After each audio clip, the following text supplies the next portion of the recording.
ஒருமுறை ஒரு சின்ன ஆட்டுக்குட்டி ஆட்டு மந்தையோட புல்வெளி மேய்து கொண்டு இருந்தது.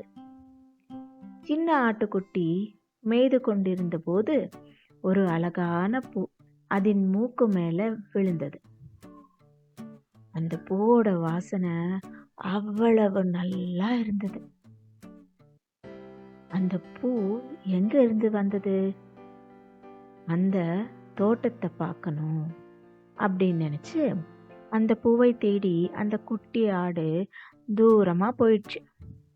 அந்த பூவை தேடி போவதே தவிர மற்ற ஆட்டுக்குட்டிலேருந்து தூரமா போயிடுச்சு அப்படின்ட்டு கூட தெரியாம தனியா போயிடுச்சு அந்த குட்டி ஆட்டுக்குட்டி.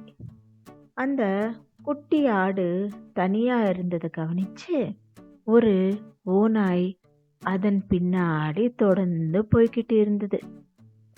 குட்டி ஆடு கொஞ்ச நேரம் கழித்து கவனிச்சது. அடடே, என்னோட மற்ற ஆடெல்லாம் எங்க? ரொம்ப தூரமா வந்துட்டோம் போல, திரும்பி போயிடலாம் அப்படின்னு நினைச்சு திரும்புறதுக்குள்ள அந்த ஓநாய் ஒளிஞ்சிருந்து பார்க்கறத கவனிச்சிச்சு. உடனே அந்த குட்டி ஆடு கீழே விழுந்து ரைட் அண்ட் லெஃப்ட் ரவுண்ட் அடிக்க ஸ்டார்ட் பண்ணிடுச்சு. திடீரென்று அந்த ஆட்டுக்குட்டி அப்படி செய்யறதுக்குள்ள இந்த ஓநாய், என்னடா இது, இவ்வளோ நேரம் நல்லா தானே இருந்தா, இப்போ எதுக்காக அப்படி ரவுண்ட் அடிக்கிறா அப்படின்னு சொல்லிட்டு குட்டி ஆட்டுக்கிட்ட போச்சு. ஓநாய் கேட்டுச்சு, இப்போ எதுக்காக நீ இப்படி கீழே விழுந்து புரண்டி புரண்டி விழுற, என்ன ஆச்சு அப்படின்னு கேட்டுச்சு. குட்டி ஆடு ஓநாய் பார்த்த உடனே சொல்லிச்சு, எனக்கு கொஞ்சம் தண்ணி வேணும். ஓநாய் சொல்லிச்சு, நான் உன்னை சாப்பிட்றதுக்காக வந்தேன், என்கிட்ட போய் ஹெல்ப் கேட்குறியே அப்படின்ட்டு சொல்லிச்சு. அதுக்கு குட்டி ஆடு சொல்லிச்சு, நான் என்னோட கும்பலோட இருந்தேன். அப்போ ஒரு அழகான பூ இருந்தது. அதோட வாசனை பார்த்த உடனே நான் அதை சாப்பிட்டுட்டேன். அது விஷப்பூ போல. இப்போ எனக்கு வயிறு ரொம்ப வலிக்குது. இப்போ நீ சாப்பிட்டேன்னா அந்த விஷம் உன்னோட உடம்புக்குள்ள கலந்துடும். அப்ப நீயும் என்னோட சேர்ந்து செத்து போயிடுவ. அது பதிலா நீ கொஞ்சம் தண்ணி கொண்டு வா.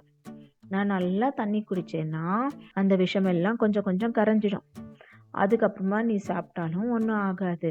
ப்ளீஸ் ப்ளீஸ், என்னால் வலி தாங்க முடியல, கொஞ்சம் தண்ணி கொண்டு வான்னு கேட்டுச்சு. ஓநாய் யோசிச்சு, நீ சொன்னதும் உண்மைதான், நான் உனக்கு ஹெல்ப் பண்ணுறேன் அப்படின்னு சொல்லிட்டு தண்ணிக்காக திரும்பிச்சு. அது அப்படி திரும்பிச்சோ இல்லையோ, உடனே இந்த குட்டி ஆடு டக்குன்னு எழுந்து குதிச்சு குதிச்சு போயிடுச்சு. அந்த ஆடோட பெல் சவுண்டை கேட்டு அந்த ஆட்டுக்காரர் அந்த குட்டிய வீட்டுக்கு கூட்டிட்டு போயிட்டார். இந்த கதை கேட்டதுக்கு அப்புறமா என்ன தெரிஞ்சது? நமக்கு பிரச்சனை வரும்போது அது சாமர்த்தியமா எதிர்கொள்ள வேணும். டென்ஷன் ஆகக்கூடாது. முக்கியமா சின்ன பசங்க தனியா போகக்கூடாது. அடுத்த கதையோட நெக்ஸ்ட் மண்டே மீட் பண்றேன். பாய். இந்த கதை எப்படி இருந்தது அப்படின்ட்டு எனக்கு கொஞ்சம் கமெண்ட் பண்றீங்களா? தேங்க்யூ.